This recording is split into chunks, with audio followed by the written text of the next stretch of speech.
ಆತ್ಮೀಯ SSLC ವಿದ್ಯಾರ್ಥಿಗಳೇ, ತಮಗೆಲ್ಲರಿಗೂ ನನ್ನ ಈಸಿ ಮ್ಯಾಥ್ಸ್ ಚಾನಲ್ಗೆ ಸ್ವಾಗತವನ್ನು ಕೋರ್ತಾ ಈ ವಿಡಿಯೋದಲ್ಲಿ ನಾವು ಕರ್ನಾಟಕ ಶಾಲಾ ಪರೀಕ್ಷೆ ಮತ್ತು ಮೌಲ್ಯ ನಿರ್ಣಯ ಮಂಡಳಿ 2024 ಮತ್ತು 25ನೇ ಸಾಲಿನಲ್ಲಿ ಬಿಡುಗಡೆ ಮಾಡಿರುವ ಮಾದರಿ ಪ್ರಶ್ನೆ ಪತ್ರಿಕೆ 1ರಲ್ಲಿರುವ 3ನೇ ಮುಖ್ಯ ಪ್ರಶ್ನೆಯಲ್ಲಿರುವ 2 ಅಂಕದ ಒಟ್ಟು 8 ಪ್ರಶ್ನೆಗಳನ್ನು ಯಾವ ರೀತಿ ಸುಲಭವಾಗಿ ಬಿಡಿಸಬಹುದು ಎಂಬುದನ್ನು ನೋಡೋಣ. ಹಿಂದಿನ ವಿಡಿಯೋಗಳಲ್ಲಿ ನಾನು ಮಾದರಿ ಪ್ರಶ್ನೆ ಪತ್ರಿಕೆ 1ರಲ್ಲಿನ ಬಹು ಆಯ್ಕೆ ಪ್ರಶ್ನೆಗಳನ್ನು ಹಾಗೆ 1 ಅಂಕದ ಪ್ರಶ್ನೆಗಳನ್ನು ಯಾವ ರೀತಿ ಸುಲಭವಾಗಿ ಬಿಡಿಸಬಹುದು ಎಂಬುದನ್ನು ಉದಾಹರಣೆ ಸಮೇತ ಸವಿವರವಾಗಿ ವಿವರಿಸಿದ್ದೇನೆ. ಆ ವಿಡಿಯೋಗಳಿಗೆ ಸಂಬಂಧಿಸಿದ ಲಿಂಕನ್ನು ನಾನು ಡಿಸ್ಕ್ರಿಪ್ಷನ್ ಬಾಕ್ಸ್ನಲ್ಲಿ ನೀಡಿದ್ದೇನೆ. ಮಾದರಿ ಪ್ರಶ್ನೆ ಪತ್ರಿಕೆಯಲ್ಲಿ ಬರುವಂಥ ಪ್ರಶ್ನೆಗಳ ರೀತಿಯಲ್ಲಿ ನಿಮಗೆ ವಾರ್ಷಿಕ ಪರೀಕ್ಷೆಯಲ್ಲಿ ಪ್ರಶ್ನೆಗಳು ಬರುತ್ತವೆ. ಹಾಗಾಗಿ ಈ ಮಾದರಿ ಪ್ರಶ್ನೆ ಪತ್ರಿಕೆಯಲ್ಲಿ ಬಂದಂಥ ಪ್ರಶ್ನೆಗಳನ್ನು ನೀವು ಬಿಡಿಸಿದರೆ ನಿಮಗೆ ವಾರ್ಷಿಕ ಪರೀಕ್ಷೆಯಲ್ಲಿ ಬರುವಂಥ ಪ್ರಶ್ನೆಗಳನ್ನು ಬಿಡಿಸುವುದು ಅತ್ಯಂತ ಸುಲಭವಾಗುತ್ತದೆ. ಮಾದರಿ ಪ್ರಶ್ನೆ ಪತ್ರಿಕೆ 1 ಅಥವಾ ಮುಂಬರುವ ವಾರ್ಷಿಕ ಪರೀಕ್ಷೆಯ ಪ್ರಶ್ನೆ ಪತ್ರಿಕೆಯಲ್ಲೂ ಸಹ ಈ 3ನೇ ಮುಖ್ಯ ಪ್ರಶ್ನೆಯಲ್ಲಿ 2 ಅಂಕದ 8 ಪ್ರಶ್ನೆಗಳನ್ನು ನೀಡಲಾಗಿರುತ್ತದೆ. ಪ್ರತಿಯೊಂದು ಪ್ರಶ್ನೆಗೂ 2 ಅಂಕ ಇರೋದರಿಂದ ಒಟ್ಟು 16 ಅಂಕದ ಪ್ರಶ್ನೆಗಳು 3ನೇ ಮುಖ್ಯ ಪ್ರಶ್ನೆಯಲ್ಲಿರುತ್ತದೆ. ಈ 3ನೇ ಮುಖ್ಯ ಪ್ರಶ್ನೆಗಳು ಅಂದರೆ 2 ಅಂಕದ ಪ್ರಶ್ನೆಗಳು ಪ್ರಾರಂಭವಾಗೋದು 17ನೇ ಪ್ರಶ್ನೆಯಿಂದ. ಸಾಮಾನ್ಯವಾಗಿ 17ನೇ ಪ್ರಶ್ನೆಯು ವಾಸ್ತವ ಸಂಖ್ಯೆಗಳು ಈ ಅಧ್ಯಾಯದ ಮೇಲಿರುತ್ತದೆ. ಈ ಮಾದರಿ ಪ್ರಶ್ನೆ ಪತ್ರಿಕೆ 1ರಲ್ಲೂ ಸಹ ವಾಸ್ತವ ಸಂಖ್ಯೆಗಳ ಮೇಲೆ ಒಂದು ಪ್ರಶ್ನೆಯನ್ನು ಕೇಳಲಾಗಿದೆ. ಪ್ರಶ್ನೆ ಈ ರೀತಿಯಾಗಿದೆ: 3 + ವರ್ಗಮೂಲ 5 ಒಂದು ಅಭಾಗಲಬ್ಧ ಸಂಖ್ಯೆ ಎಂದು ಸಾಧಿಸಿ. ಈ ರೀತಿಯ ಪ್ರಶ್ನೆಗಳು ಪ್ರತಿ ವರ್ಷ ವಾರ್ಷಿಕ ಪರೀಕ್ಷೆಯಲ್ಲಿ 2 ಮಾರ್ಕ್ಸ್ಗೆ ಕೇಳಲಾಗ್ತಾ ಇದೆ. ಹಾಗಾಗಿ ಈ ರೀತಿಯ ಪ್ರಶ್ನೆಗಳನ್ನು ನಾವು ಯಾವ ರೀತಿ ಸುಲಭವಾಗಿ ಬಿಡಿಸಿ 2 ಅಂಕಗಳನ್ನು ಪಡಿಬಹುದು ಎಂಬುದನ್ನು ನಾವು ಈಗ ನೋಡೋಣ. ಈ ರೀತಿಯ ಯಾವುದೇ ಒಂದು ಅಭಾಗಲಬ್ಧ ಸಂಖ್ಯೆಯನ್ನು ನೀಡಿ, ಅಂದರೆ ಇಲ್ಲಿ 3 + ವರ್ಗಮೂಲ 5 ಒಂದು ಅಭಾಗಲಬ್ಧ ಸಂಖ್ಯೆ ಆಗಿದೆ. ಇದರ ಬದಲಿಗೆ ಅವರು 5 + ವರ್ಗಮೂಲ 3 ಅಂತ ನೀಡ್ಬೋದು, 3 + ವರ್ಗಮೂಲ 2, 7 + ವರ್ಗಮೂಲ 5, 5 - ವರ್ಗಮೂಲ 3 ಈ ರೀತಿಯ ಯಾವುದೇ ಒಂದು ಅಭಾಗಲಬ್ಧ ಸಂಖ್ಯೆಯನ್ನು ಇಲ್ಲಿ ನೀಡಿ ಇದನ್ನು ಒಂದು ಅಭಾಗಲಬ್ಧ ಸಂಖ್ಯೆ ಎಂದು ಸಾಧಿಸಿ ಅಂತ ಹೇಳಿದಾಗ ಇದೇ ಹಂತಗಳನ್ನು ನೀವು ಬರೆಯಬೇಕಾಗುತ್ತದೆ. ಈ ರೀತಿಯ ಎಲ್ಲ ಪ್ರಶ್ನೆಗಳಿಗೂ ಇದೇ ಹಂತಗಳಿರೋದ್ರಿಂದ ನೀವು ಈ ಹಂತಗಳನ್ನು ಬಾಯ್ಪಾಟ್ ಇಟ್ಕೊಳ್ಬೇಕು. ನೀವು ಈ ರೀತಿಯ ಪ್ರಶ್ನೆಗಳಲ್ಲಿ ಬಾಯ್ಪಾಟ್ ಹಾಕಿಕೊಳ್ಳಬೇಕಾದ ಹಂತಗಳಲ್ಲಿರುವ ವಾಕ್ಯಗಳನ್ನು ಒಮ್ಮೆ ನೋಡೋಣ. ಮೊದಲನೇ ಹಂತದಲ್ಲಿ ಡ್ಯಾಶ್ ಒಂದು ಭಾಗಲಬ್ಧ ಸಂಖ್ಯೆ ಆಗಿರಲಿ. ಇಲ್ಲಿ ಡ್ಯಾಶ್ ಅಂದರೆ ನೀಡಿದಂಥ ಅಭಾಗಲಬ್ಧ ಸಂಖ್ಯೆ ಯಾವ್ದು ಬೇಕಾದರೂ ಇರ್ಬೋದು. ಎರಡನೇ ಹಂತದಲ್ಲಿ ಇಲ್ಲಿ ಡ್ಯಾಶ್ = P/Q ಅಂದರೆ ನೀಡಿದಂಥ ಅಭಾಗಲಬ್ಧ ಸಂಖ್ಯೆನ ಇಲ್ಲಿ ಬರೆದು P/Q ಏನಿದೆಯಲ್ಲ ಇದೆಲ್ಲ ಕಾಮನ್ ಇರ್ತದೆ, ಎಲ್ಲದಕ್ಕೂ ಸಾಮಾನ್ಯವಾಗಿರ್ತದೆ. P/Q, P ಮತ್ತು Qಗಳು ಸಹ ಅವಿಭಾಜ್ಯಗಳು ಅಂತ ಬರೆದುಕೊಳ್ಬೇಕು. 3ನೇ ಮತ್ತು 4ನೇ ಹಂತಗಳಲ್ಲಿ ಇದನ್ನು ಸಂಕ್ಷೇಪಿಸಿಕೊಳ್ಬೇಕು. ಅದ ನಂತರ ಹೇಳುತ್ತೇನೆ ನಿಮಗೆ. ತದನಂತರ 5ನೇ ಹಂತದಲ್ಲಿ ಡ್ಯಾಶ್ ಒಂದು ಅಭಾಗಲಬ್ಧ ಸಂಖ್ಯೆ ಆದರೆ ಡ್ಯಾಶ್ ಇದ್ದಲ್ಲಿ ಇಲ್ಲಿ ವರ್ಗಮೂಲ ಚಿಹ್ನೆಯನ್ನು ಹೊಂದಿರುವ ಸಂಖ್ಯೆಯನ್ನು ಇಲ್ಲಿ ಬರೀಬೇಕು. 6ನೇ ಹಂತದಲ್ಲಿ ಡ್ಯಾಶ್ ಒಂದು ಭಾಗಲಬ್ಧ ಸಂಖ್ಯೆ, ಇಲ್ಲಿ ಯಾವ ಸಂಖ್ಯೆ ಬರ್ತದೆ ಅಂದ್ಕೊಂಡು ನಂತರ ಸಾಲ್ವ್ ಮಾಡಬೇಕಾದ್ರೆ ಹೇಳ್ತೇನೆ, ಆಯಿತಾ. 7ನೇ ಹಂತದಲ್ಲಿ ನಮ್ಮ ಊಹೆ ತಪ್ಪಾಗಿದೆ, ಇಷ್ಟನ್ನೇ ಬರೆಯಬೇಕು. ಕೊನೆಯ ಹಂತದಲ್ಲಿ ನೀಡಿದಂಥ ಅಭಾಗಲಬ್ಧ ಸಂಖ್ಯೆ ಏನಿದೆಯಲ್ಲ ಒಂದು ಅಭಾಗಲಬ್ಧ ಸಂಖ್ಯೆ ಅಂತ ಬರೀಬೇಕು. ಹೀಗೆ 8 ಹಂತಗಳಲ್ಲಿರುವ ಈ ವಾಕ್ಯಗಳನ್ನು ನೀವು ನೆನಪಿಟ್ಟುಕೊಂಡ್ರೆ ಈಸಿಯಾಗಿ ಈ ರೀತಿಯ ಯಾವುದೇ ಪ್ರಶ್ನೆಯನ್ನು ಬಿಡಿಸ್ಬೋದು. ನಾವೀಗ ಈ ಪ್ರಶ್ನೆಯನ್ನು ಬಿಡಿಸೋಣ. ಮೊದಲನೇ ಹಂತದಲ್ಲಿ ಈ ರೀತಿಯ ಪ್ರಶ್ನೆಗಳಿಗೆ ಮೊದಲನೇ ಹಂತದಲ್ಲಿ ನೀಡಿರುವ ಅಭಾಗಲಬ್ಧ ಸಂಖ್ಯೆಯನ್ನು ಇಲ್ಲಿ ಬರೆದುಕೊಳ್ಳಬೇಕು. ನೋಡಿ, ಇಲ್ಲಿ ನೀಡಿರುವ ಅಭಾಗಲಬ್ಧ ಸಂಖ್ಯೆ ಯಾವುದಿದೆ ಅಂದರೆ 3 + ವರ್ಗಮೂಲ 5 ಅಂತ ಇದೆ. ಒಂದು ವೇಳೆ ನಿಮಗೆ 5 + ವರ್ಗಮೂಲ 3 ಅಥವಾ 3 + ವರ್ಗಮೂಲ 2 ಅಂತ ಕೊಟ್ಟರೆ ಅದೇ ಸಂಖ್ಯೆನ ಇಲ್ಲಿ ಬರೆದುಕೊಳ್ಬೇಕಾಗ್ತದೆ. ಇಲ್ಲಿ ನಮಗೆ ನೀಡಿರುವ ಅಭಾಗಲಬ್ಧ ಸಂಖ್ಯೆ 3 + ವರ್ಗಮೂಲ 5. 3 + ವರ್ಗಮೂಲ 5 ಒಂದು ಭಾಗಲಬ್ಧ ಸಂಖ್ಯೆ ಆಗಿರಲಿ, ಇದು ಎಲ್ಲದಕ್ಕೂ ಕಾಮನ್ ಆಗಿರ್ತದೆ. ಎರಡನೇ ಹಂತದಲ್ಲಿ ಏನು ಮಾಡಬೇಕಂದ್ರೆ ಇದೇ ಅಭಾಗಲಬ್ಧ ಸಂಖ್ಯೆಯನ್ನು ಬರೆದುಕೊಂಡು ಇದನ್ನು P/Qಗೆ ಸಮನಾಗಿ ಬರೆಯಬೇಕು. ನೋಡಿ, 3 + ವರ್ಗಮೂಲ 5 P/Q ಅಂತ ಬರೆಯಬೇಕು. ಅಂದರೆ ಇಲ್ಲಿ ನಿಮಗೆ ಯಾವುದೇ ಈ ರೀತಿಯ ಅಭಾಗಲಬ್ಧ ಸಂಖ್ಯೆಯನ್ನು ಕೊಟ್ಟರೆ ಆ ಸಂಖ್ಯೆಯನ್ನು P/Qಗೆ ಸಮನಾಗಿ ಬರೆಯಬೇಕು. ಈ ಸೆಂಟೆನ್ಸ್ ಏನಿರ್ತದೆ ಇದು ಕಾಮನ್ ಆಗಿರ್ತದೆ. P ಮತ್ತು Qಗಳು ಸಹ ಅವಿಭಾಜ್ಯಗಳು ಅಂತ ಬರೆಯಬೇಕಾಗ್ತದೆ, ಎಲ್ಲದಕ್ಕೂ ಬರೆಯಬೇಕಾಗ್ತದೆ. ಮುಂದಿನ ಹಂತದಲ್ಲಿ ಏನು ಮಾಡಬೇಕಂದ್ರೆ ಈ ವರ್ಗಮೂಲ ಚಿಹ್ನೆಯನ್ನು ಹೊಂದಿರುವ ಒಂದು ಸಂಖ್ಯೆಯನ್ನು ಎಡಭಾಗದಲ್ಲಿ ಇಟ್ಕೊಂಡು ಉಳಿದ ಸಂಖ್ಯೆನ ಬಲಭಾಗಕ್ಕೆ ಸ್ಥಳಾಂತರಿಸಬೇಕು. ಇಲ್ಲಿ ವರ್ಗಮೂಲ ಚಿಹ್ನೆಯನ್ನು ಹೊಂದಿರುವ ಸಂಖ್ಯೆ ಯಾವುದು? ವರ್ಗಮೂಲ 5. ಇದನ್ನು ಎಡಭಾಗದಲ್ಲಿ ಇಟ್ಕೊಳ್ಬೇಕು. ಈ 3ಅನ್ನು ಬಲಭಾಗಕ್ಕೆ ಸ್ಥಳಾಂತರಿಸಬೇಕು. ಈ +3ಅನ್ನು ಬಲಭಾಗಕ್ಕೆ ಸ್ಥಳಾಂತರಿಸಿದಾಗ +3 ಏನಾಗ್ತದೆ? -3 ಆಗುತ್ತದೆ. ಆದ್ದರಿಂದ ಇದರ ಮುಂದಿನ ಹಂತವು ವರ್ಗಮೂಲ 5 = p ಭಾಗಿಸು q ಮೈನಸ್ 3 ಆಗುತ್ತದೆ. ಸೊ ಮುಂದಿನ ಹಂತವನ್ನು ನೀವು ಸುಲಭವಾಗಿ ಅತ್ಯಂತ ಸುಲಭವಾಗಿ ಬರೆಯಬಹುದು. ಅದೇಗೆಂದರೆ ಎಡಭಾಗವನ್ನು ಇದ್ದಾಗೆ ಬರೆಯಬೇಕು, ಪಿ ಅನ್ನು ಇದ್ದಾಗೆ ಬರೆಯಬೇಕು, ಮೈನಸ್ ಇದ್ದಾಗೆ ಹಾಕಿಕೊಳ್ಳಬೇಕು, ಇವೆರಡನ್ನು ಗುಣಿಸಿ ಬರೆಯಬೇಕು. ಅಂದರೆ 3 ಜೊತೆಗೆ ಛೇದವನ್ನು ಸೇರಿಸಬೇಕು. 3 ಮತ್ತು q ಸೇರಿದ್ರೆ 3q ಆಗುತ್ತದೆ. ಸಂಪೂರ್ಣ ಭಾಗಿಸು ಛೇದದಲ್ಲಿರುವ ಕ್ಯೂವನ್ನು ಇದ್ದ ಹಾಗೆ ಬರೆದುಕೊಂಡ್ರೆ ಇದರ ಕ್ಯಾಲ್ಕುಲೇಷನ್ ಇಲ್ಲಿ ಮುಗಿದ ಹಾಗೆ ಆಗ್ತದೆ. ಸೊ ಅಂದರೆ ವರ್ಗಮೂಲ 5 = p - 3q, p - 3q ಸಂಪೂರ್ಣ ಭಾಗಿಸು q ಆಗ್ತದೆ. ಸೊ ಮುಂದಿನ ಹಂತದಲ್ಲಿ ಈ ಸೆಂಟೆನ್ಸ್ ಕಾಮನ್ ಇರ್ತದೆ. ಇಲ್ಲೇನು ತುಂಬಬೇಕಂದ್ರೆ ಇಲ್ಲಿ ಎಡಭಾಗದ ಈ ಸಮೀಕರಣದ ಎಡಭಾಗದಲ್ಲಿರುವ ವರ್ಗಮೂಲ ಚಿಹ್ನೆಯನ್ನು ಹೊಂದಿರುವ ಸಂಖ್ಯೆಯನ್ನು ತುಂಬಬೇಕು. ಇಲ್ಲಿ ವರ್ಗಮೂಲ ಚಿಹ್ನೆಯನ್ನು ಹೊಂದಿರುವ ಸಂಖ್ಯೆ ಯಾವುದು? ವರ್ಗಮೂಲ 5. ವರ್ಗಮೂಲ 5 ಒಂದು ಅಭಾಗಲಬ್ಧ ಸಂಖ್ಯೆ ಆದರೆ ಈ ಸೆಂಟೆನ್ಸ್ ಕಾಮನ್ ಆಗಿರ್ತದೆ. ಇದಕ್ಕೆ ಸಮಾನವಾಗಿರುವ ಸಂಖ್ಯೆಯನ್ನು ಇಲ್ಲಿ ತುಂಬಬೇಕು. ವರ್ಗಮೂಲ 5 = p - 3q ಭಾಗಿಸು q ಅಂತ ಇದೆಯಲ್ಲ, ಈ p - 3q ಭಾಗಿಸು q ಅನ್ನು ಇಲ್ಲಿ ಕೆಳಭಾಗದಲ್ಲಿ ತುಂಬಬೇಕು. ಮುಂದಿನ ಹಂತದಲ್ಲಿ ತುಂಬಿ ಒಂದು ಭಾಗಲಬ್ಧ ಸಂಖ್ಯೆ, ಇದು ಎಲ್ಲದಕ್ಕೂ ಕಾಮನ್ ಆಗಿರ್ತದೆ. ಸೊ ಮುಂದಿನ ಹಂತದಲ್ಲಿ ನಮ್ಮ ಊಹೆ ತಪ್ಪಾಗಿದೆ. ಈ ಸೆಂಟೆನ್ಸ್ ಏನಿದೆಯಲ್ಲ, ಈ ವಾಕ್ಯ ಏನಿದೆಯಲ್ಲ, ಈ ರೀತಿಯ ಪ್ರಶ್ನೆಗಳಿಗೆ ಕಾಮನ್ ಆಗಿರ್ತದೆ. ಅಂದರೆ ಎಲ್ಲದಕ್ಕೂ ಈ ರೀತಿಯ ಪ್ರಶ್ನೆಗಳಿಗೆ ನೀವು ಇಲ್ಲಿ ಬರೀಬೇಕಾಗ್ತದೆ. ಹಾಗಾದರೆ ನಮ್ಮ ಊಹೆ ಯಾಕೆ ತಪ್ಪಾಯಿತು ಅಂತ ಕೇಳಿದರೆ, ಇಲ್ಲಿ ವರ್ಗಮೂಲ 5 ಒಂದು ಅಭಾಗಲಬ್ಧ ಸಂಖ್ಯೆ ಆದರೆ ಇದಕ್ಕೆ ಸಮನಾಗಿರುವ p - 3q ಭಾಗಿಸು q ಏನಾಗಿದೆ? ಒಂದು ಭಾಗಲಬ್ಧ ಸಂಖ್ಯೆ ಆಗಿದೆ.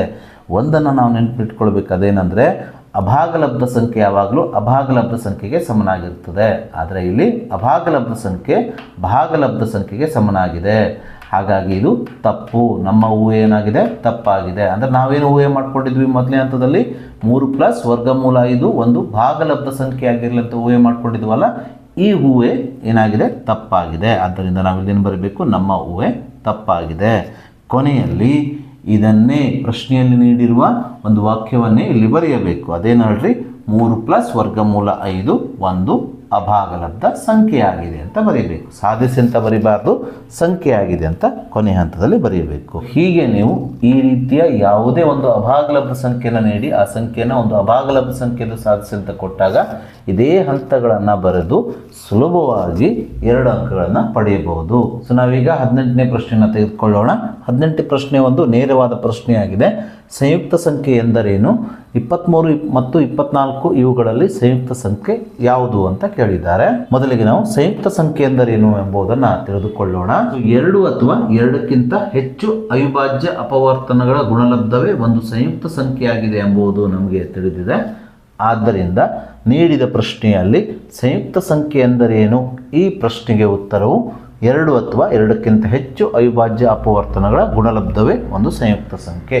ಸೊ ಈ ಸಂಯುಕ್ತ ಸಂಖ್ಯೆ ಎಂದರೇನು ಎಂಬ ಈ ಪ್ರಶ್ನೆಗೆ ಉತ್ತರವನ್ನು ಬರೆದರೆ ನಿಮಗೆ 1 ಅಂಕವನ್ನು ನೀಡಲಾಗ್ತದೆ. ಹಾಗೆ ಮುಂದುವರಿದು ಪ್ರಶ್ನೆಯಲ್ಲಿ 23 ಮತ್ತು 24 ಇವುಗಳಲ್ಲಿ ಸಂಯುಕ್ತ ಸಂಖ್ಯೆ ಯಾವುದು ಅಂತ ಕೇಳಿದ್ದಾರೆ. ಸೊ ಈ ಪ್ರಶ್ನೆಗೆ ಉತ್ತರಿಸಲು ನಾವು ಈ ಸಂಯುಕ್ತ ಸಂಖ್ಯೆಯ ಬಗ್ಗೆ ಇನ್ನೂ ಹೆಚ್ಚಿನ ಮಾಹಿತಿಯನ್ನು ತಿಳಿದುಕೊಳ್ಬೇಕು. ಸೊ ನಾನಿಲ್ಲಿ ಅವಿಭಾಜ್ಯ ಸಂಖ್ಯೆಗಳನ್ನ ಬರ್ಕೊಂಡಿದ್ದೇನೆ. ಇಲ್ಲಿ 2, 3, 5, 7, 11, 13, 17, 19 ಇವು ಅವಿಭಾಜ್ಯ ಸಂಖ್ಯೆಗಳಾದರೆ ಇಲ್ಲಿ 4, 6, 8, 9, 10, 12, 14 ಇವು ಸಂಯುಕ್ತ ಸಂಖ್ಯೆಗಳಾಗಿದೆ. ಹಾಗಾದರೆ ಅವಿಭಾಜ್ಯ ಸಂಖ್ಯೆಗಳಂದರೆ ಏನು? ಅವಿಭಾಜ್ಯ ಸಂಖ್ಯೆಗಳಂದರೆ ಅದೇ ಸಂಖ್ಯೆಯ ಮಗ್ಗಿಯಲ್ಲಿ ಬರುವಂಥ ಸಂಖ್ಯೆ. ಇವು ಬೇರೆ ಸಂಖ್ಯೆಯ ಮಗ್ಗಿಯಲ್ಲಿ ಬರೋದಿಲ್ಲ. ಫಾರ್ ಎಕ್ಸಾಂಪಲ್ 2 ಮಗ್ಗಿಯಲ್ಲಿ ಮಾತ್ರ ಬರ್ತದೆ, 2 ಒಂದಲೇ 2. 3 ಮಗ್ಗಿಯಲ್ಲಿ ಮಾತ್ರ ಬರ್ತದೆ, ಬೇರೆ ಸಂಖ್ಯೆಯ ಮಗ್ಗಿಯಲ್ಲಿ ಬರೋದಿಲ್ಲ. ಇದೇ ರೀತಿ 5, 7, 11, 13 ಇವು ಅವಿಭಾಜ್ಯ ಸಂಖ್ಯೆಗಳಾಗ್ತವೆ. ಇವು ಅನಂತ ಇದ್ದಾವೆ. ಅಥವಾ ಈ ಅವಿಭಾಜ್ಯ ಸಂಖ್ಯೆಗಳು ಕೇವಲ 2 ಅಪವರ್ತನಗಳನ್ನು ಹೊಂದಿರ್ತವೆ. ಅಂದರೆ ಆ ಸಂಖ್ಯೆ ಮತ್ತು 1, ಅಂದರೆ 1ಅನ್ನು ಬಿಟ್ಟರೆ ಅದೇ ಸಂಖ್ಯೆಯನ್ನು ಅಪವರ್ತನವಾಗಿ ಹೊಂದಿರುವ ಸಂಖ್ಯೆಯನ್ನು ನಾವು ಅವಿಭಾಜ್ಯ ಸಂಖ್ಯೆ ಅಂತ ಕರೀತೇವೆ. ಫಾರ್ ಎಕ್ಸಾಂಪಲ್ ಈಗ ನಾವು 13ಅನ್ನು ತೆಗೆದುಕೊಳ್ಳೋಣ. 13 ಯಾವ ಸಂಖ್ಯೆಯಲ್ಲಿ ಮಗ್ಗಿಯಲ್ಲಿ ಬರ್ತದೆ ಅಂದರೆ 1 ಮತ್ತು 13ರಲ್ಲಿ ಮಾತ್ರ ಬರ್ತದೆ, ಬೇರೆ ಸಂಖ್ಯೆಯ ಮಗ್ಗಿಯಲ್ಲಿ 13 ಬರೋದಿಲ್ಲ. ಹಾಗಾಗಿ 13ರ ಅಪವರ್ತನಗಳು 1 ಮತ್ತು 13 ಆಗಿದೆ. ಅಂದರೆ 13ಅನ್ನು ಭಾಗಿಸುವ ಸಂಖ್ಯೆಗಳು ಯಾವುದ್ಯಾವುದು? 1 ಅಥವಾ 13, 1 ಅಥವಾ ಅದೇ ಸಂಖ್ಯೆ ಆಗಿರ್ತದೆ. ಹಾಗಾಗಿ 13 ಒಂದು ಅವಿಭಾಜ್ಯ ಸಂಖ್ಯೆ ಆಯಿತು.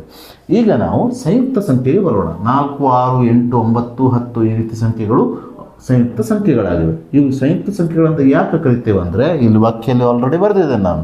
2 ಅಥವಾ 2ಕ್ಕಿಂತ ಹೆಚ್ಚು ಅವಿಭಾಜ್ಯ ಅಪವರ್ತನಗಳ ಗುಣಲಬ್ಧ. ಇಲ್ಲಿ ನೋಡಿ 4 ಒಂದು ಸಂಯುಕ್ತ ಸಂಖ್ಯೆ ಆಗಿದೆ. ಯಾಕೆ 4 ಒಂದು ಸಂಯುಕ್ತ ಸಂಖ್ಯೆ ಅಂದರೆ ಇದು 2 ಅವಿಭಾಜ್ಯ ಸಂಖ್ಯೆಗಳ ಗುಣಲಬ್ಧ, 2 ಮತ್ತು 2. ಹಾಗಾಗಿ 4 ಒಂದು ಸಂಯುಕ್ತ ಸಂಖ್ಯೆ. ವ್ಯಾಖ್ಯೆಯ ಪ್ರಕಾರ ಹೋದರೆ 6 ಒಂದು ಸಂಯುಕ್ತ ಸಂಖ್ಯೆ, ಯಾಕಂದರೆ ಇದು 6ರ ಅವಿಭಾಜ್ಯ ಅಪವರ್ತನಗಳು 2 ಮತ್ತು 3, ಅಂದರೆ 6 2 ಅವಿಭಾಜ್ಯ ಅಪವರ್ತನಗಳ ಗುಣಲಬ್ಧವಾಗಿದೆ. ಅದೇ ರೀತಿ 8 ಸಹ ಒಂದು ಸಂಯುಕ್ತ ಸಂಖ್ಯೆ, ಯಾಕಂದರೆ 8 3 ಅವಿಭಾಜ್ಯ ಅಪವರ್ತನಗಳ ಗುಣಲಬ್ಧವಾಗಿದೆ. ಹೀಗೆ 2 ಅಥವಾ 2ಕ್ಕಿಂತ ಹೆಚ್ಚು ಅವಿಭಾಜ್ಯ ಅಪವರ್ತನಗಳ ಗುಣಲಬ್ಧವಾಗಿ ಹೊಂದಿರುವ ಸಂಖ್ಯೆಯನ್ನು ನಾವು ಸಂಯುಕ್ತ ಸಂಖ್ಯೆ ಆಗಿರುತ್ತದೆ ಎಂಬುದನ್ನು ತಿಳಿದಿದ್ದೇವೆ. ಹೀಗೆ ನಮಗೆ ನೀಡಿರುವ ಸಂಖ್ಯೆಗಳು 23 ಮತ್ತು 24. ಇವುಗಳಲ್ಲಿ ಇಲ್ಲಿ ಯಾವುದು ಸಂಯುಕ್ತ ಸಂಖ್ಯೆ ಎಂಬುದನ್ನು ನೀವು ಈಗ ಸುಲಭವಾಗಿ ಹೇಳಬಹುದು. ಇಲ್ಲಿ ಸ್ಪಷ್ಟವಾಗಿ 23 ಒಂದು ಅವಿಭಾಜ್ಯ ಸಂಖ್ಯೆ ಆಗಿದೆ, ಯಾಕೆಂದರೆ 23 ಒಂದನ್ನು ಬಿಟ್ಟರೆ 23ರ ಮಧ್ಯೆಯಲ್ಲೇ ಬರುತ್ತದೆ. ಹಾಗೆ 23ಅನ್ನು ಭಾಗಿಸುವ ಸಂಖ್ಯೆಗಳೆಂದರೆ 1 ಮತ್ತು 23 ಮಾತ್ರ. ಹೀಗೆ 1 ಮತ್ತು ಅದೇ ಸಂಖ್ಯೆಯನ್ನು ಅಪವರ್ತನವಾಗಿ ಹೊಂದಿರುವ ಸಂಖ್ಯೆ ಅವಿಭಾಜ್ಯ ಸಂಖ್ಯೆ ಆಗಿರುತ್ತದೆ. ಆದ್ದರಿಂದ ಇಲ್ಲಿ ಸ್ಪಷ್ಟವಾಗಿ 23 ಒಂದು ಅವಿಭಾಜ್ಯ ಸಂಖ್ಯೆ, ಸಂಯುಕ್ತ ಸಂಖ್ಯೆ ಅಲ್ಲ. ಆದರೆ ಇಲ್ಲಿ 24 ಸ್ಪಷ್ಟವಾಗಿ ಒಂದು ಸಂಯುಕ್ತ ಸಂಖ್ಯೆ, ಯಾಕೆಂದರೆ 24 ಅಷ್ಟು 4 ಅವಿಭಾಜ್ಯ ಅಪವರ್ತನಗಳನ್ನು ಹೊಂದಿರುವುದನ್ನು ನೀವು ಗಮನಿಸಬಹುದು. ಹಾಗಾಗಿ 2 ಅಥವಾ 2ಕ್ಕಿಂತ ಹೆಚ್ಚು ಅವಿಭಾಜ್ಯ ಅಪವರ್ತನಗಳ ಗುಣಲಬ್ಧವಾಗಿ ವ್ಯಕ್ತಪಡಿಸಬಹುದಾದ ಸಂಖ್ಯೆ ಸಂಯುಕ್ತ ಸಂಖ್ಯೆ ಆಗಿರೋದ್ರಿಂದ 24 4 ಅವಿಭಾಜ್ಯ ಅಪವರ್ತನಗಳ ಗುಣಲಬ್ಧವಾಗಿರೋದ್ರಿಂದ 24 ಒಂದು ಸಂಯುಕ್ತ ಸಂಖ್ಯೆಯಾಗಿದೆ. ಸೊ ನಾವೀಗ 18ನೇ ಪ್ರಶ್ನೆಗೆ ಅಥವಾ ರೂಪದಲ್ಲಿ ಅಂದರೆ ಆಯ್ಕೆ ರೂಪದಲ್ಲಿ ಕೊಟ್ಟಿರುವ ಮತ್ತೊಂದು ಪ್ರಶ್ನೆಯನ್ನು ತೆಗೆದುಕೊಳ್ಳೋಣ. ಇದು 18ನೇ ಪ್ರಶ್ನೆನೇ ಆಗಿದೆ. ಅಂಕಗಣಿತದ ಮೂಲ ಪ್ರಮೇಯವನ್ನು ನಿರೂಪಿಸಿ 7 ಮತ್ತು 3 ಮಾತ್ರ ಅವಿಭಾಜ್ಯ ಅಪವರ್ತನಗಳಾಗಿ ಹೊಂದಿರುವ ಸಂಯುಕ್ತ ಸಂಖ್ಯೆಯನ್ನು ಬರೆಯಿರಿ ಅಂತ ಕೇಳಿದ್ದಾರೆ. ಸೊ ಮೊದಲಿಗೆ ನಾವು ಅಂಕಗಣಿತದ ಮೂಲ ಪ್ರಮೇಯವನ್ನು ನಿರೂಪಿಸೋಣ, ಅಂದರೆ ಬರೆಯೋಣ. ಇದು ನೇರವಾದ ಪ್ರಶ್ನೆಯಾಗಿದೆ. ಅಂಕಗಣಿತದ ಮೂಲ ಪ್ರಮೇಯದ ಪ್ರಕಾರ ಪ್ರತಿಯೊಂದು ಸಂಯುಕ್ತ ಸಂಖ್ಯೆಯನ್ನು ಅವಿಭಾಜ್ಯಗಳ ಗುಣಲಬ್ಧವಾಗಿ ಅಪವರ್ತಿಸಬಹುದು ಅಥವಾ ವ್ಯಕ್ತಪಡಿಸಬಹುದು ಮತ್ತು ಈ ಅಪವರ್ತಿಸುವಿಕೆಯು ಅವಿಭಾಜ್ಯ ಅಪವರ್ತನಗಳು ಘಟಿಸುವ ಕ್ರಮವನ್ನು ಹೊರತುಪಡಿಸಿ ಅನನ್ಯವಾಗಿರುತ್ತದೆ ಅಂತ ಈ ಅಂಕಗಣಿತದ ಮೂಲ ಪ್ರಮೇಯ ಹೇಳ್ತದೆ. ನೀವು ಇಷ್ಟನ್ನು ಬರೆದ್ರೆ ನಿಮಗೆ 1 ಅಂಕವನ್ನು ನೀಡಲಾಗ್ತದೆ. ಸೊ ತದನಂತರ ಈ ಪ್ರಶ್ನೆಯಲ್ಲಿ ಮುಂದುವರೆದು ನಮಗೆ 7 ಮತ್ತು 3 ಮಾತ್ರ ಅವಿಭಾಜ್ಯ ಅಪವರ್ತನಗಳಾಗಿ ಹೊಂದಿರುವ ಸಂಯುಕ್ತ ಸಂಖ್ಯೆಯನ್ನು ಬರೆಯಿರಿ ಅಂತ ಕೊಟ್ಟಿದ್ದಾರೆ. 7 ಮತ್ತು 3 ಮಾತ್ರ ಅವಿಭಾಜ್ಯ ಅಪವರ್ತನಗಳಾಗಿ ಹೊಂದಿರುವ ಸಂಯುಕ್ತ ಸಂಖ್ಯೆ ಅಂದರೆ 21.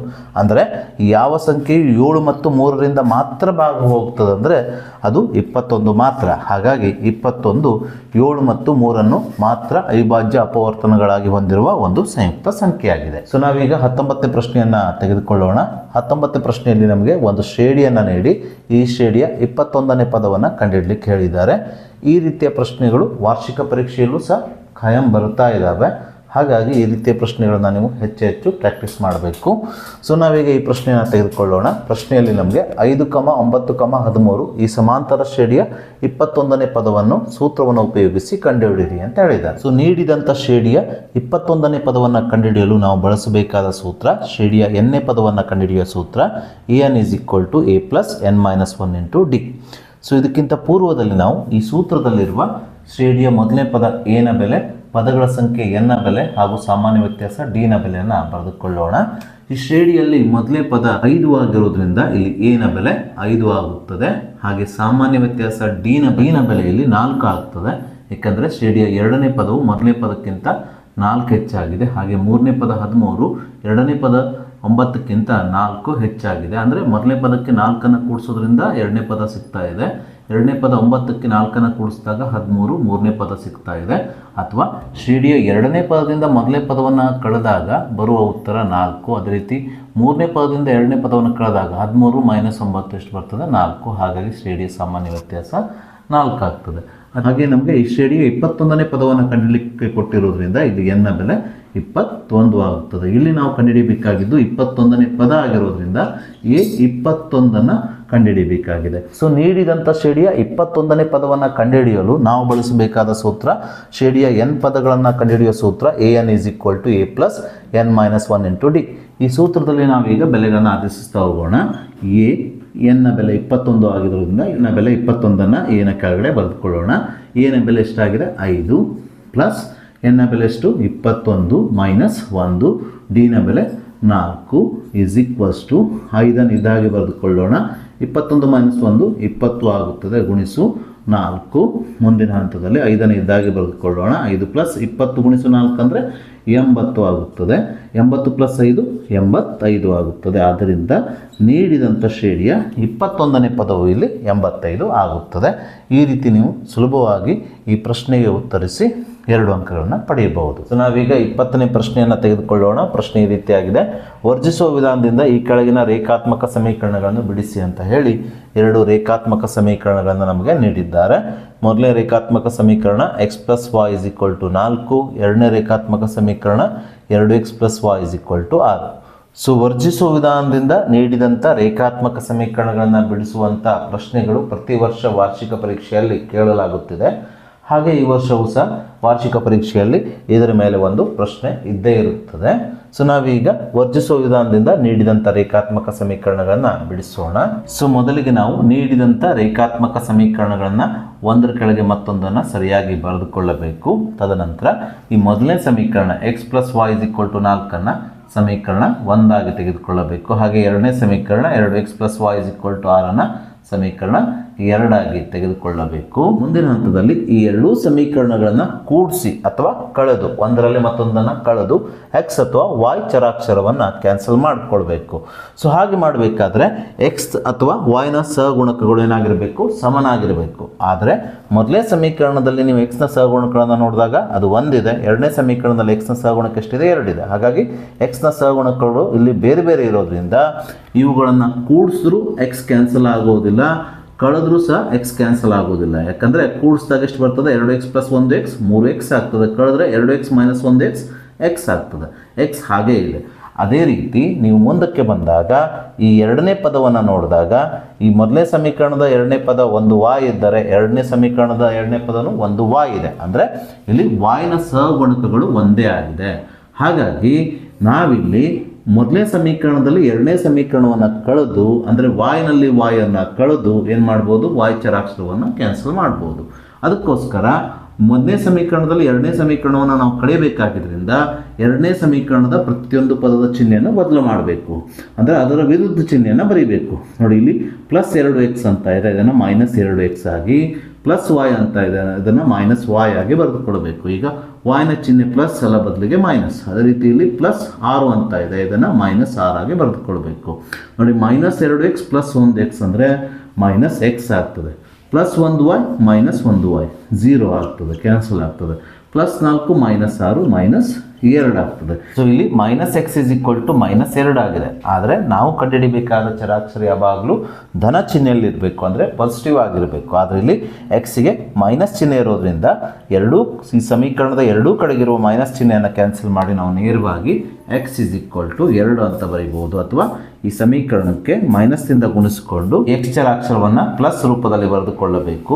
ಈ ಮೈನಸ್ಸಿಂದ ಈ ಸಮೀಕರಣದ ಈ ಎರಡೂ ಬದಿಗೆ ಗುಣಿಸಿಕೊಂಡಾಗ -× +x - +2 ಆಗುತ್ತದೆ. ಸೊ ಹೀಗೆ ನಾವು x ನ ಬೆಲೆಯನ್ನು ಕಂಡುಹಿಡಿದ ನಂತರ ನಾವೀಗ x ನ ಬೆಲೆ 2ಅನ್ನು ಯಾವುದಾದ್ರೂ ಒಂದು ಸಮೀಕರಣದಲ್ಲಿ ಆದೇಶಿಸಿ, ಒಂದು ಅಥವಾ ಎರಡನೇ ಸಮೀಕರಣದಲ್ಲಿ ಆದೇಶಿಸಿ y ನ ಬೆಲೆಯನ್ನು ಕಂಡುಹಿಡಿಬೇಕು.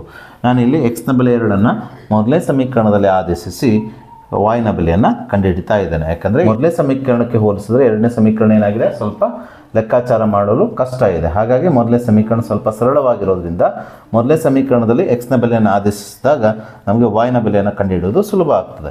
x ನ ಬೆಲೆ 2ಅನ್ನು ಈ ಸಮೀಕರಣದಲ್ಲಿ ಆದೇಶಿಸಿದಾಗ ಈ ಸಮೀಕರಣವು 2 + y = 4 ಆಗ್ತದೆ. ಮುಂದಿನ ಹಂತದಲ್ಲಿ ಈ 2ಅನ್ನು ಬಲಭಾಗಕ್ಕೆ ಸ್ಥಳಾಂತರಿಸಿದಾಗ +2 - 2 ಆಗ್ತದೆ.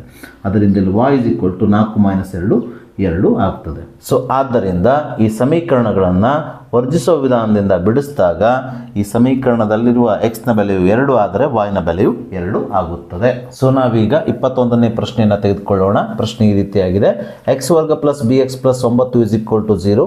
ಈ ವರ್ಗ ಸಮೀಕರಣವು ಎರಡು ಸಮನಾದ ವಾಸ್ತವ ಮೂಲಗಳನ್ನು ಹೊಂದಿದ್ದರೆ ಈ ಸಮೀಕರಣವನ್ನು ಕಂಡುಹಿಡಿಯಿರಿ ಅಂತ ಹೇಳಿ ಸಮೀಕರಣದಲ್ಲಿರುವ x ನ b ನ ಬೆಲೆಯನ್ನು 1ಕ್ಕಿಂತ ಕಡಿಮೆಯಾಗಿ ನೀಡಿದ್ದಾರೆ. ಅಂದರೆ b ಎಂಬುದು 1ಕ್ಕಿಂತ ಕಡಿಮೆ ಆಗಿದೆ ಎಂಬುದನ್ನು ನೀಡಿದ್ದಾರೆ. ಸೊ ಯಾವುದೇ ಒಂದು ವರ್ಗ ಸಮೀಕರಣವು ಎರಡು ಸಮನಾದ ವಾಸ್ತವ ಮೂಲಗಳನ್ನು ಹೊಂದಿದ್ದರೆ ಆ ಸಮೀಕರಣದ ಶೋಧಕ b² - 4ac ಯ ಬೆಲೆಯು 0ಗೆ ಸಮನಾಗುತ್ತದೆ. ಪ್ರಶ್ನೆಯಲ್ಲಿ ನಮಗೆ ನೀಡಿದಂಥ ವರ್ಗ ಸಮೀಕರಣವು ಎರಡು ಸಮನಾದ ವಾಸ್ತವ ಮೂಲಗಳನ್ನು ಹೊಂದಿದೆ ಅಂತ ನೀಡಿರೋದ್ರಿಂದ ಈ ಸಮೀಕರಣದ ಶೋಧಕದ ಬೆಲೆಯು ಇಲ್ಲಿ 0 ಆಗುತ್ತದೆ. ಅಂದರೆ b² - 4ac ಯ ಬೆಲೆಯು 0 ಆಗುತ್ತದೆ. ಹಾಗಾಗಿ ನಾವಿಲ್ಲಿ ನೀಡಿದಂಥ ಸಮೀಕರಣವು ಎರಡು ಸಮನಾದ ವಾಸ್ತವ ಮೂಲಗಳನ್ನು ಹೊಂದಿದ್ದರೆ b² - 4ac = 0 ಅಂತ ಬರೆದುಕೊಳ್ಳೋಣ. ಸೊ ಮುಂದಿನ ಹಂತದಲ್ಲಿ ನೀಡಿದಂಥ ಸಮೀಕರಣದಲ್ಲಿರುವ x ವರ್ಗದ ಸಹಗುಣಕ a ನ ಬೆಲೆ ಎಕ್ಸ್ನ ಸಹಗುಣಕ ಬಿನ ಬೆಲೆ, ಅದೇ ರೀತಿ ಸ್ಥಿರಾಂಕ ಸಿನ ಬೆಲೆಗಳನ್ನು ಬರೆದುಕೊಂಡು ಈ ಸಮೀಕರಣದಲ್ಲಿ ಆದೇಶಿಸೋಣ. ಇಲ್ಲಿ ಎಕ್ಸ್ ವರ್ಗದ ಸಹಗುಣಕ 1 ಆಗಿರೋದ್ರಿಂದ ಎನ ಬೆಲೆ 1 ಆಗುತ್ತದೆ. ಎಕ್ಸ್ನ ಸಹಗುಣಕ ಬಿ ಆಗಿರೋದ್ರಿಂದ ಬಿನ ಬೆಲೆ ಬಿನೇ ಆಗಿರುತ್ತದೆ. ಇದರ ಬೆಲೆಯನ್ನು ನಾವು ಕಂಡುಹಿಡಿಯಬೇಕು. ಕಂಡುಹಿಡಿದು ಈ ಸಮೀಕರಣದಲ್ಲಿ ಆದೇಶಿಸಿ ನಾವು ಹೊಸದಾಗಿ ಒಂದು ಸಮೀಕರಣವನ್ನು ಬರೀಬೇಕಾಗ್ತದೆ. ಇಲ್ಲಿ ಸ್ಥಿರಾಂಕ ಸಿನ ಬೆಲೆ 9 ಆಗಿರೋದ್ರಿಂದ ಸಿ ಇಸ್ ಈಕ್ವಲ್ ಟು 9 ಅಂತ ಬರೆದುಕೊಳ್ಳೋಣ. ಸೊ ಮುಂದಿನ ಹಂತದಲ್ಲಿ ಎ ಬಿ ಮತ್ತು ಸಿ ನ ಬೆಲೆಗಳನ್ನ ಈ ಸಮೀಕರಣದಲ್ಲಿ ಆದೇಶಿಸಬೇಕು. ಬಿ ನ ಬೆಲೆ ನಾವು ಕಂಡುಹಿಡಿಬೇಕಾಗಿದೆ. ಸೊ ಹಾಗಾಗಿ ಬಿ ನ ಸ್ಥಾನದಲ್ಲಿ ಬಿನೇ ಬರೆಯಬೇಕು. ಬಿ ವರ್ಗ ಇದ್ದಂಗಿರುತ್ತದೆ ಮೈನಸ್ 4 ಗುಣಿಸು ಎನ ಸ್ಥಾನದಲ್ಲಿ ಎನ ಬೆಲೆ, ಈ ಸಮೀಕರಣದ ಎಕ್ಸ್ ವರ್ಗದ ಸಹಗುಣಕ ಎನ ಬೆಲೆ ಎಷ್ಟಾಗಿದೆ 1, ಎನ 1ಅನ್ನು ಆದೇಶಿಸಿಕೊಳ್ಬೇಕು. ಇಂಟು ಸಿ ನ ಬೆಲೆ ಎಷ್ಟಾಗಿದೆ ಅಂದರೆ ಈ ಸಮೀಕರಣದ ಸ್ಥಿರಾಂಕ 9 ಆಗಿರೋದ್ರಿಂದ ಸಿ ನ ಸ್ಥಾನದಲ್ಲಿ 9ಅನ್ನು ಆದೇಶಿಸಿಕೊಳ್ಬೇಕು. ಈಸ್ ಈಕ್ವಲ್ ಟು 0 ಅಂತ ಬರೆದುಕೊಳ್ಬೇಕು. ಮುಂದಿನ ಹಂತದಲ್ಲಿ ಬಿ ಸ್ಕ್ವೇರ್ ಅನ್ನು ಇದ್ದಾಗೆ ಬರೀಬೇಕು. 4 ಗುಣಿಸು 1 ಗುಣಿಸು 9 ಅಂದರೆ 4 4 4 36 ಆಗುತ್ತದೆ. Is equal to 0. ಸೊ ಮುಂದಿನ ಹಂತದಲ್ಲಿ ಬಿ ಸ್ಕ್ವೇರ್ ಅನ್ನು ಎಡಭಾಗದಲ್ಲಿ ಇದ್ದಾಗ ಇಟ್ಕೊಂಡು ಮೈನಸ್ 36 ಸಮೀಕರಣದ ಬಲಭಾಗಕ್ಕೆ ಸ್ಥಳಾಂತರಿಸಿದಾಗ ಮೈನಸ್ 36 ಪ್ಲಸ್ 36 ಆಗುತ್ತದೆ. ಬಿ ಸ್ಕ್ವೇರ್ ಪ್ಲಸ್ 36 ಆದರೆ ಇದರ ವರ್ಗಮೂಲ ಅಂದರೆ ಬಿ ಸ್ಕ್ವೇರ್ 36 ಆದರೆ ಬಿ ನ ಬೆಲೆಯು ವರ್ಗಮೂಲ 36 ಎಷ್ಟಾಗ್ತದೆ ಹೇಳಿ, ಪ್ಲಸ್ ಆರ್ ಮೈನಸ್ 6 ಆಗುತ್ತದೆ. ಆದ್ದರಿಂದ ಇಲ್ಲಿ ಬಿ ನ ಬೆಲೆಯು ಪ್ಲಸ್ 6 ಅಥವಾ ಮೈನಸ್ 6 ಆಗುತ್ತದೆ. ಸೊ ಇಲ್ಲಿ ನಾವು ಯಾವ ಬಿ ನ ಬೆಲೆಯನ್ನು ಈ ಸಮೀಕರಣದ ಬಿ ನ ಸ್ಥಾನದಲ್ಲಿ ಆದೇಶಿಸಬೇಕಂದ್ರೆ ಬಿ ನ ಬೆಲೆ 1ಕ್ಕಿಂತ ಕಡಿಮೆ ಆಗಿರಬೇಕು. 1ಕ್ಕಿಂತ ಕಡಿಮೆ ಆಗೋದಂದ್ರೆ ಯಾವ್ದು ಹೇಳ್ರಿ, ಪ್ಲಸ್ 6 ಅಲ್ಲ, ಬದಲಿಗೆ ಮೈನಸ್ 6. ಈ ಮೈನಸ್ 6 1ಕ್ಕಿಂತ ಏನಾಗಿರ್ತದೆ ಹೇಳ್ರಿ, ಚಿಕ್ಕದಾಗಿರ್ತದೆ. ಹಾಗಾಗಿ ಈ ಬಿ ನ ಬೆಲೆ ಮೈನಸ್ 6ಅನ್ನು ಈ ಸಮೀಕರಣದಲ್ಲಿ ಆದೇಶಿಸಿ ನಾವು ಹೊಸ ಸಮೀಕರಣವನ್ನು ಬರೀಬೇಕು. ಆದ್ದರಿಂದ ಬಿ ನ ಬೆಲೆ ಮೈನಸ್ 6ಅನ್ನು ಆದೇಶಿಸಿದಾಗ ಈ ಸಮೀಕರಣವು ಎಕ್ಸ್ ವರ್ಗ minus 6x plus 9 is equal to 0. ಇದೇ ನಾವು ಕಂಡುಹಿಡಿಯಬೇಕಾದ ಸಮೀಕರಣವಾಗಿದೆ. ಸೊ ನಾವೀಗ ಪ್ರಶ್ನೆ ಪತ್ರಿಕೆಯಲ್ಲಿ ನೀಡಿರುವ 22ನೇ ಪ್ರಶ್ನೆಯನ್ನು ತೆಗೆದುಕೊಳ್ಳೋಣ. ಎ 1,-3 ಮತ್ತು ಬಿ 8,5 ಈ ಬಿಂದುಗಳನ್ನು ಸೇರಿಸುವ ರೇಖಾಖಂಡವನ್ನು ಆಂತರಿಕವಾಗಿ 3:1 ಅನುಪಾತದಲ್ಲಿ ವಿಭಾಗಿಸುವ ಬಿಂದುವಿನ ನಿರ್ದೇಶಾಂಕಗಳನ್ನು ಕಂಡುಹಿಡಿಯಿರಿ ಅಂತ 2 ಮಾರ್ಕ್ಸ್ಗೆ ಈ ರೀತಿಯ ಪ್ರಶ್ನೆಯನ್ನು ಕೊಟ್ಟಿದ್ದಾರೆ. ಈ ರೀತಿಯ ಪ್ರಶ್ನೆಗಳು ನಿಮ್ಮ ವಾರ್ಷಿಕ ಪರೀಕ್ಷೆಯಲ್ಲೂ ಸಹ ಬರುತ್ತವೆ. ಸೊ ಈ ಪ್ರಶ್ನೆಯು ಭಾಗ ಪ್ರಮಾಣದ ಸೂತ್ರದ ಮೇಲೆ ಆಧಾರಿತವಾಗಿದೆ. ಹಾಗಾಗಿ ನಾವು ಭಾಗ ಪ್ರಮಾಣದ ಸೂತ್ರವನ್ನು ಉಪಯೋಗಿಸಿ ಈ ಪ್ರಶ್ನೆಗೆ ಉತ್ತರವನ್ನು ಕಂಡುಹಿಡಿಯೋಣ. ಮೊದಲಿಗೆ ನಾವು ನೀಡಿದಂಥ ಈ ಮೊದಲನೇ ಬಿಂದುವನ್ನು x1, y1 ನಿರ್ದೇಶಾಂಕಕ್ಕೆ ಸಮನಾಗಿ ಬರೆದುಕೊಳ್ಳೋಣ. ಅಂದರೆ ಇಲ್ಲಿ x1 ಅಂದರೆ 1, y1 ಅಂದರೆ -3. ಹಾಗೆ ಎರಡನೇ ಬಿಂದುವನ್ನು x2, y2ಗೆ ಸಮನಾಗಿ ಬರೆದುಕೊಳ್ಳೋಣ. ಅಂದರೆ x2 ಅಂದರೆ 8, y2 ಅಂದರೆ 5 ಆಗಿದೆ. ಹಾಗೆ ಅನುಪಾತ 3:1 m/n ಸಮನಾಗಿ ಬರೆದುಕೊಳ್ಳೋಣ. ಇಲ್ಲಿ m ಅಂದರೆ 3, n ಅಂದರೆ 1 ಆಗುತ್ತದೆ. ಸೊ ನಾವೀಗ ನೀಡಿದಂಥ ಬಿಂದುಗಳನ್ನು ಸೇರಿಸುವ ರೇಖಾಖಂಡ ಎ ಬಿಯನ್ನು 3:1 ವಿಭಾಗಿಸುವ ಈ ಬಿಂದುವಿನ ಅಂದರೆ ಇಲ್ಲಿ ನಾವು ಪಿ ಆಗಿ ತೆಗೆದುಕೊಂಡಿದ್ದೇವೆ. ಈ ಪಿ ಬಿಂದುವಿನ ನಿರ್ದೇಶಾಂಕಗಳಾದ x ಮತ್ತು y ನ ಬೆಲೆಗಳನ್ನು ಭಾಗ ಪ್ರಮಾಣದ ಸೂತ್ರವನ್ನು ಉಪಯೋಗಿಸಿ ಕಂಡುಹಿಡಿಯೋಣ. ಅದಕ್ಕೋಸ್ಕರ ನಾನಿಲ್ಲಿ ಪಿ ನ ನಿರ್ದೇಶಾಂಕಗಳು x, y is equals to ಭಾಗ ಪ್ರಮಾಣದ ಸೂತ್ರದಲ್ಲಿರುವ x ನಿರ್ದೇಶಾಂಕ mx2 ಪ್ಲಸ್ nx1 ಭಾಗಿಸು m ಪ್ಲಸ್ n, y ನಿರ್ದೇಶಾಂಕ my2 ಪ್ಲಸ್ ny1 ಸಂಪೂರ್ಣ ಭಾಗಿಸು m ಪ್ಲಸ್ n. ಈ ಸೂತ್ರವನ್ನು ಬರೆದುಕೊಂಡಿದ್ದೇನೆ. ಈ ಸೂತ್ರ ನಿಮಗೆ ಬಹಾಟ ಇರಬೇಕು. ಈ ಸೂತ್ರದಲ್ಲಿ ನಾವೀಗ x1, y1, x2, y2 m ಮತ್ತು n ನ ಬೆಲೆಗಳನ್ನು ಆದೇಶಿಸಿ x ಮತ್ತು y ನಿರ್ದೇಶಾಂಕಗಳ ಬೆಲೆಗಳನ್ನು ಕಂಡುಹಿಡಿಯೋಣ. ಬ್ರಾಕೆಟನ್ನು ಇದ್ದಾಗೆ ಹಾಕಿಕೊಳ್ಳಿ. m ನ ಬೆಲೆ 3 ಆಗಿರೋದ್ರಿಂದ ಇಲ್ಲನ್ನು 3ಅನ್ನು ಬರೆದುಕೊಳ್ಳಬೇಕು. x2 ನ ಬೆಲೆ 8 ಆಗಿರೋದ್ರಿಂದ x2 ನ ಜಾಗದಲ್ಲಿ 8ಅನ್ನು ಬರೆದಿರಬೇಕು.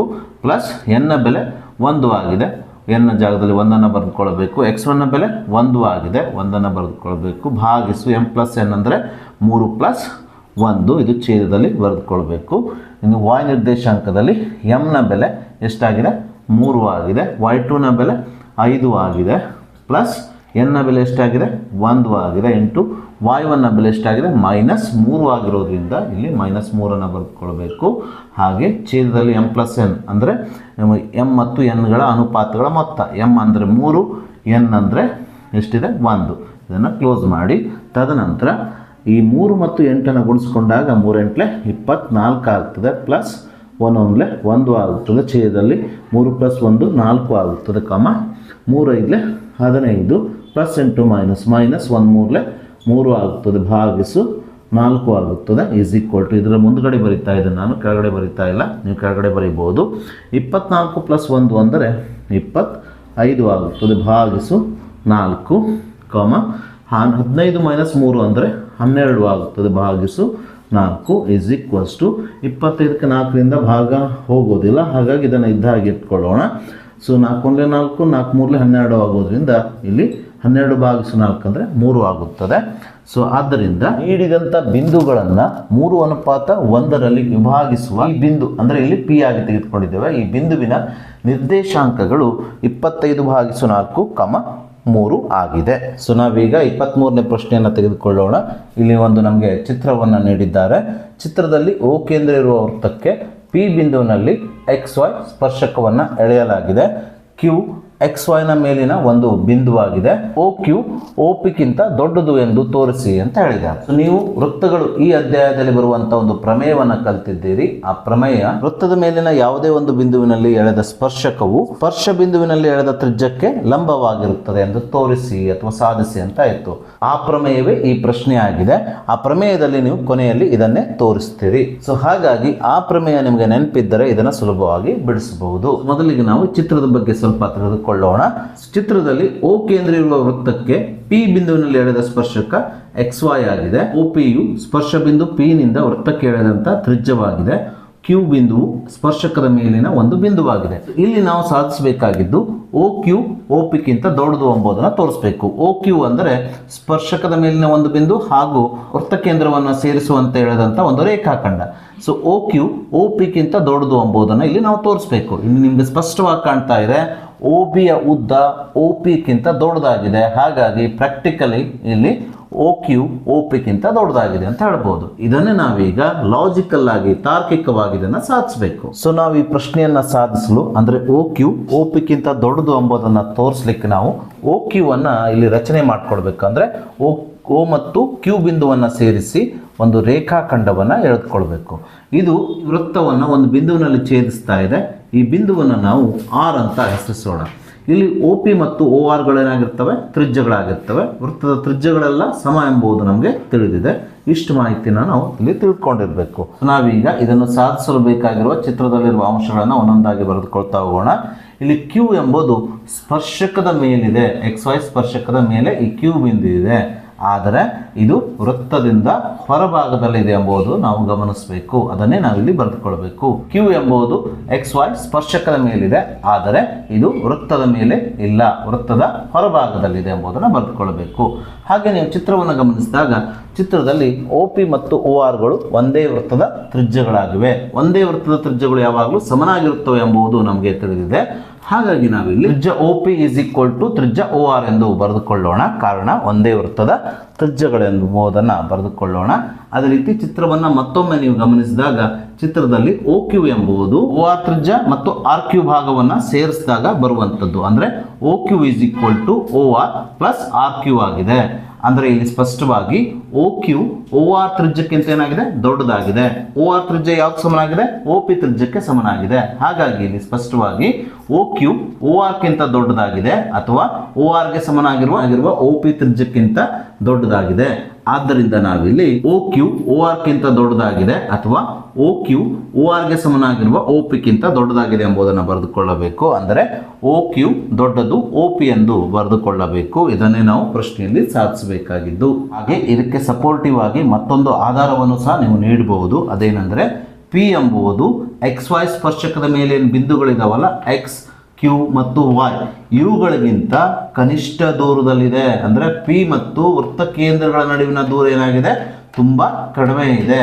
ಹಾಗಾಗಿ OPಯು OQಕ್ಕಿಂತ ಚಿಕ್ಕದಾಗಿದೆ ಅಥವಾ OQ OPಗಿಂತ ದೊಡ್ಡದಾಗಿದೆ. ಸೊ ನಾವೀಗ 2 ಅಂಕದ ಕೊನೆಯ ಪ್ರಶ್ನೆಯನ್ನು ತೆಗೆದುಕೊಳ್ಳೋಣ. 24ನೇ ಪ್ರಶ್ನೆ. 3.5 ಸೆಂಟಿಮೀಟರ್ ತ್ರಿಜ್ಯವನ್ನು ಹೊಂದಿರುವ ಒಂದು ಶಂಕುವನ್ನು ಅಷ್ಟೇ ತ್ರಿಜ್ಯವನ್ನು ಹೊಂದಿರುವ ಒಂದು ಅರ್ಧಗೋಳದ ಮೇಲೆ ಜೋಡಿಸಿ ಒಂದು ಆಟಿಕೆಯನ್ನು ತಯಾರಿಸಲಾಗಿದೆ. ಆಟಿಕೆಯ ಒಟ್ಟು ಎತ್ತರ 15.5 ಸೆಂಟಿಮೀಟರ್ ಆಗಿದೆ. ಆಟಿಕೆಯ ಪೂರ್ಣ ಮೇಲ್ಮೈ ವಿಸ್ತೀರ್ಣವನ್ನು ಕಂಡುಹಿಡಿಯಿರಿ ಅಂತ ಹೇಳಿದ್ದಾರೆ. ಆದರೆ ಈ ಪ್ರಶ್ನೆಗೆ ಸಂಬಂಧಿಸಿದಂತೆ ಯಾವುದೇ ಚಿತ್ರವನ್ನು ನಮಗೆ ನೀಡಿಲ್ಲ. ಹಾಗಾಗಿ ಈ ಪ್ರಶ್ನೆಗೆ ಸಂಬಂಧಿಸಿದ ಚಿತ್ರವನ್ನು ಬಿಡಿಸಿಕೊಂಡು ನಂತರ ಈ ಪ್ರಶ್ನೆಯನ್ನು ನಾವು ಬಿಡಿಸೋಣ. ಸೊ ನಾವಿಲ್ಲಿ ಪ್ರಶ್ನೆಗೆ ತಕ್ಕಂತೆ ಒಂದು ಚಿತ್ರವನ್ನು ಹಾಕಿಕೊಳ್ಳಬೇಕು. ಚಿತ್ರದಲ್ಲಿ 3.5 ಸೆಂಟಿಮೀಟರ್ ತ್ರಿಜ್ಯದ ಅಳತೆಯನ್ನು ಹೊಂದಿರುವ ಒಂದು ಶಂಕು ಇದೆ. ನೋಡಿ ಇಲ್ಲಿ ಕಾಣ್ತಾ ಇದ್ರಲ್ಲ, ಇದೊಂದು ಶಂಕು. ಇದರ ತ್ರಿಜ್ಯ ಎಷ್ಟಿದೆ? 3.5 ಸೆಂಟಿಮೀಟರ್ ಇದೆ. ಈ ಶಂಕುವನ್ನು ಅಷ್ಟೇ ತ್ರಿಜ್ಯವನ್ನು ಹೊಂದಿರುವ ಅಂದರೆ 3.5 ಸೆಂಟಿಮೀಟರ್ ತ್ರಿಜ್ಯವನ್ನು ಹೊಂದಿರುವ ಒಂದು ಅರ್ಧಗೋಳದ ಮೇಲೆ ಇಟ್ಕೊಂಡು ಒಂದು ಆಟಿಕೆಯನ್ನು ತಯಾರು ಮಾಡಲಾಗಿದೆ. ಇಲ್ಲಿ ಮೇಲ್ಭಾಗದಲ್ಲಿರುವುದು ಒಂದು ಶಂಕು. ಇದರ ತ್ರಿಜ್ಯ ಎಷ್ಟಿದೆ? 3.5 ಸೆಂಟಿಮೀಟರ್. ಹಾಗೆ ಕೆಳಭಾಗದಲ್ಲಿ ಏನಿದೆ? ಅರ್ಧಗೋಳ ಇದೆ. ಈ ಅರ್ಧಗೋಳದ ತ್ರಿಜ್ಯ ಎಷ್ಟಿದೆ? 3.5 ಸೆಂಟಿಮೀಟರ್ ಇದೆ. ಇವೆರಡನ್ನ ಜೋಡಿಸಿ ಒಂದು ಆಟಿಕೆಯನ್ನು ತಯಾರು ಮಾಡಲಾಗಿದೆ. ಈ ಆಟಿಕೆಯ ಒಟ್ಟು ಎತ್ತರ ಎಷ್ಟಿದೆ? 15.5 ಸೆಂಟಿಮೀಟರ್ ಅಂತ ಕೊಟ್ಟಿದ್ದಾರೆ. ಅಂದರೆ ಶಂಕುವಿನ ಎತ್ತರ ಹಾಗೆ ಗೋಳದ ತ್ರಿಜ್ಯ ಇವೆರಡು ಸೇರಿ 15.5 ಸೆಂಟಿಮೀಟರ್ ಅಂತ ನೀಡಿದ್ದಾರೆ. ಹಾಗಾದರೆ ಈ ಆಟಿಕೆಯ ಪೂರ್ಣ ಮೇಲ್ಮೈ ವಿಸ್ತೀರ್ಣವನ್ನು ಕಂಡುಹಿಡಿಯಿರಿ ಅಂತ ಕೇಳಿದ್ದಾರೆ. ಸೊ ಈ ಆಟಿಕೆಯು ಎರಡು ಜೋಡಿಸಿದ ಆಕೃತಿಯಿಂದ ಆಗಿದೆ.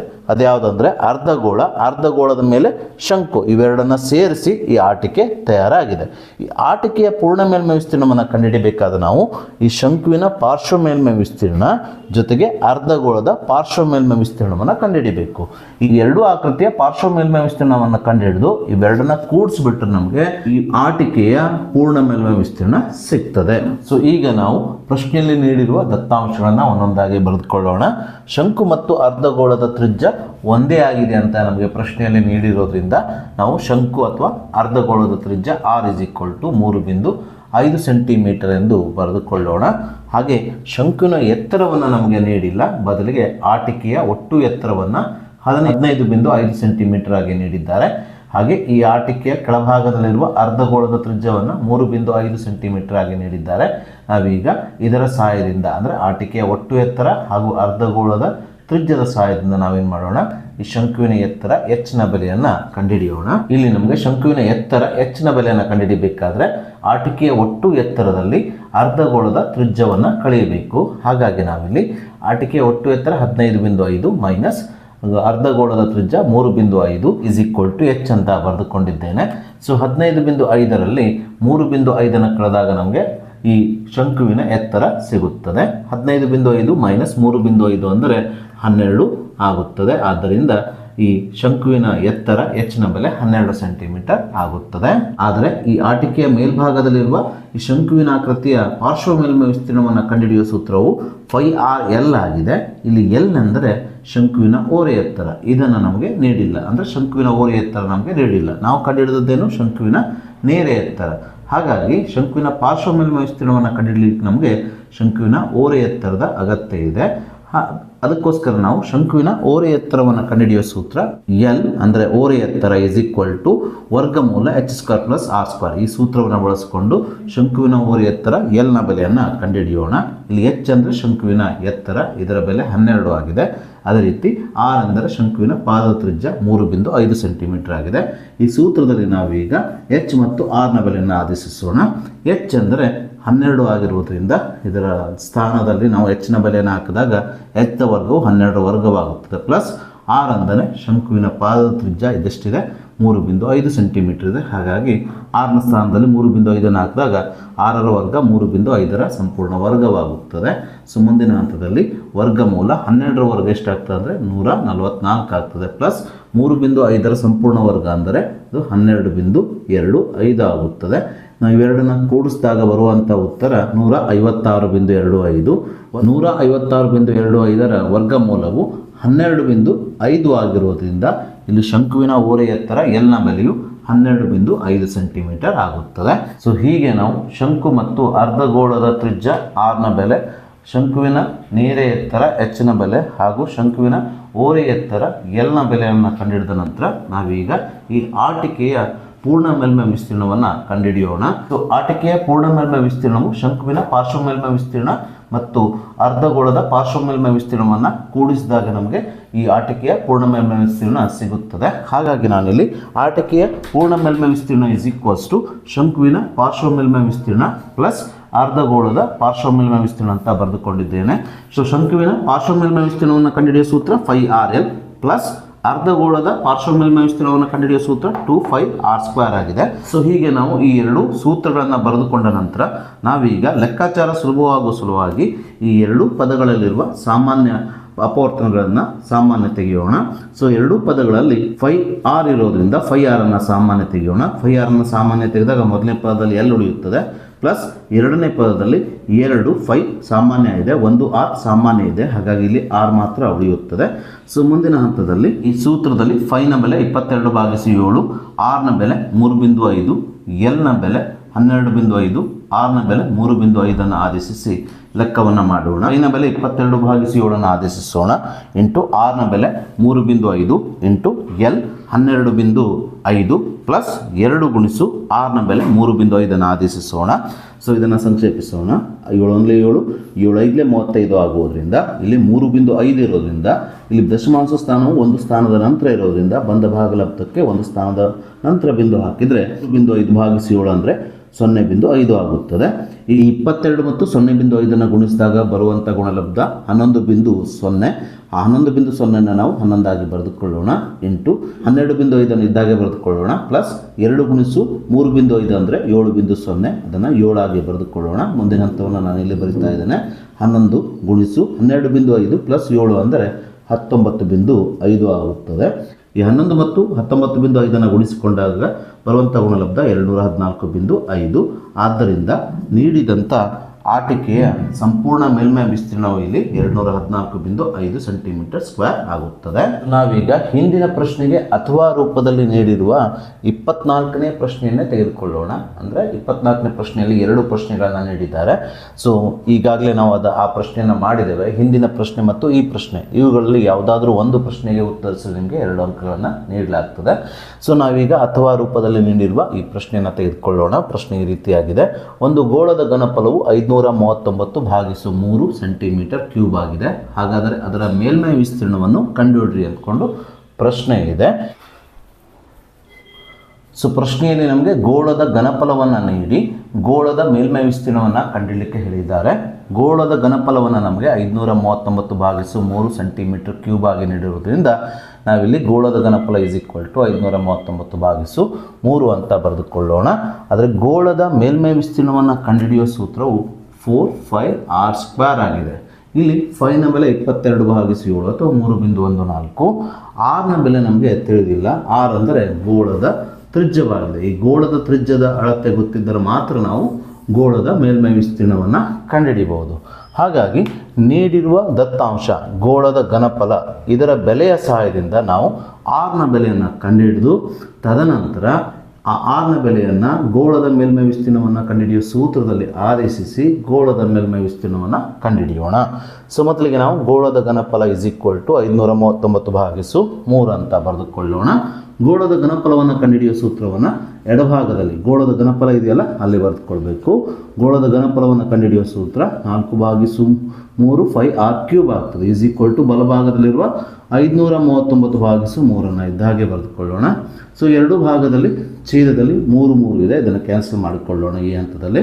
ಸೊ ಮುಂದಿನ ಹಂತದಲ್ಲಿ r³ ಇದ್ದ ಹಾಗೆ ಬರೆದುಕೊಳ್ಳೋಣ, 539 ಇದ್ದ ಹಾಗೆ ಬರೆದುಕೊಳ್ಳೋಣ. ಈ 4π ಬಲಭಾಗಕ್ಕೆ ಸ್ಥಳಾಂತರಿಸಿದಾಗ 4π ಗುಣಿಸು r³ ಬಲಭಾಗಕ್ಕೆ ಹೋದಾಗ ಭಾಗಿಸು 4π ಆಗ್ತದೆ.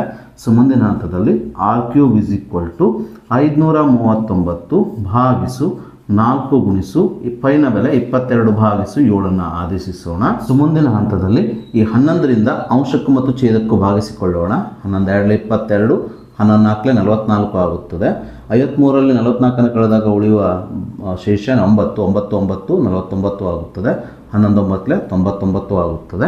ಸೊ ಮುಂದಿನ ಹಂತದಲ್ಲಿ r³ ಇದ್ದ ಹಾಗೆ ಬರೆದುಕೊಳ್ಳೋಣ, 49 ಸಹ ಇದ್ದ ಹಾಗೆ ಬರೆದುಕೊಳ್ಳೋಣ. ಈ ಛೇದದಲ್ಲಿರುವ 7 ಅಂಶಕ್ಕೆ ಹೋಗಿ 49ಕ್ಕೆ ಗುಣಿಸಲ್ಪಡುತ್ತದೆ. ಹಾಗಾಗಿ ಅಂಶವು 49 × 7 ಆಗುತ್ತದೆ. ಛೇದದಲ್ಲಿ 4 × 2 ಮಾತ್ರ ಉಳಿಯುತ್ತದೆ. ಸೊ ಮುಂದಿನ ಹಂತದನ್ನು ನಾನು ಇಲ್ಲಿ ಬರಿತಾ ಇದ್ದೇನೆ. ಈ 49 ನಾನು 7 × 7 ಆಗಿ ಬರೆದುಕೊಳ್ತಾ ಇದ್ದೇನೆ. ಗುಣಿಸು ಈ 7 ಇದ್ದ ಹಾಗೆ ಬರೆದುಕೊಳ್ತಾ ಇದ್ದೇನೆ. ಹಾಗೆ 4 2 × 2 ಆಗಿ ಬರೆದುಕೊಳ್ತಾ ಇದ್ದೇನೆ. ಗುಣಿಸು 2 ಇದ್ದ ಹಾಗೆ ಬರೆದುಕೊಳ್ತಾ ಇದ್ದೇನೆ.